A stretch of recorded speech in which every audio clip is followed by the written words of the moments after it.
قرآن مجید نے کس گناہ کو معاف نہ کرنے کا اعلان کیا ہے؟ شرک کو۔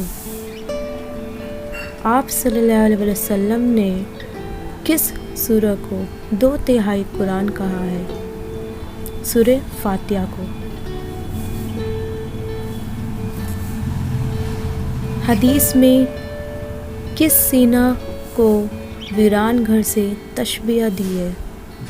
جس سینہ میں قرآن کا کوئی حصہ نہ ہو۔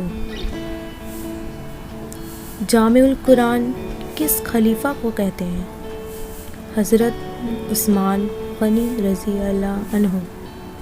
قرآن مجید کے حروف پر اعراب کس نے لگوائے؟ حجاب بن یوسف نے۔ قرآن مجید نے مال و اولاد کو کیا قرار دیا ہے؟ فتنہ یعنی آزمائش۔ قرآن مجید نے غیبت کرنے والے کو کیا کہا ہے؟ مردہ بھائی کا گوشت کھانے والا۔ قرآن مجید نے عزت اور اکرام کا معیار کس خوبی کو قرار دیا ہے؟ تقویٰ کو۔ قرآن مجید کا اردو ترجمہ سب سے پہلے کس نے کیا؟